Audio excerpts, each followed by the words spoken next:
തെരഞ്ഞെടുപ്പ് കഴിയാൻ കാത്തിരുന്ന് ആ ദിവസം തന്നെ ഇപ്പം കൊമേഴ്ഷ്യൽ ഗ്യാസിന്റെ വില ഭീകരമായി വർദ്ധിപ്പിച്ചിരിക്കുകയാണ്.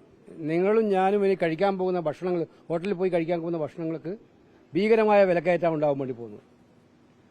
സാധന വിലകളുടെ വില കയറ്റുന്നത് പ്രത്യക്ഷമായിട്ടും പരോക്ഷമായിട്ടുള്ള നടപടിയുടെ ഭാഗമായിട്ടാണ്. ഇപ്പം ഇതിനകത്ത് കൊമേഴ്ഷ്യൽ ഗ്യാസിന്റെ വില വർദ്ധിപ്പിക്കാൻ ഉള്ള സർക്കാരിന്റെ തീരുമാനം അങ്ങേയറ്റം ജനദ്രോഹമാണ്. അതും തെരഞ്ഞെടുപ്പ് കഴിയാൻ കാത്തിരിക്കുകയാണ്. ഇതെന്തൊരു ചതിയാണ് നടത്തുന്ന ജനങ്ങളോട്. ഇലക്ഷൻ കഴിയുന്നത് വരെ ഒന്നും മിണ്ടാതെ ഇലക്ഷൻ കഴിഞ്ഞ ഉടനെ തന്നെ ഈ വില വർദ്ധിപ്പിക്കുക എന്ന് പറഞ്ഞാൽ അത് നാട്ടിലെ ജനങ്ങളോട് ചെയ്യുന്ന കൊടും ചതിയാണ് എന്നുള്ള കാര്യത്തിൽ സംശയമില്ല. കേന്ദ്ര സർക്കാർ ഈ തീക്കത്തിൽ നിന്ന് പിൻവലിക്കണം എന്നുള്ള കാര്യത്തിൽ സംശയമില്ല. അതിന്റെ തുടക്കമാണിത്. കാരണം നമ്മൾ മനസ്സിലാക്കേണ്ടത് ഈ ഗവൺമെന്റിന്റെ കഴിഞ്ഞ 12 കൊല്ലത്തെ ട്രാക്ക് റെക്കോർഡ് എടുത്ത് നോക്കിയാൽ അറിയാം. ഇലക്ഷൻ കാലത്ത് അവർ വർദ്ധിപ്പിക്കില്ല, ഇലക്ഷൻ കഴിഞ്ഞ ഉടനെ ഭീകരമായി വർദ്ധിപ്പിക്കും. ഇതാണ് അല്ലെങ്കിൽ തന്നെ പ്രതിസന്ധിയുണ്ട്, വിലക്കയറ്റത്തിന്റെ പ്രതിസന്ധിയുണ്ട്. അത് കൂടുതൽ വർദ്ധിപ്പിക്കുന്ന സാഹചര്യത്തിലേക്ക് എത്തും.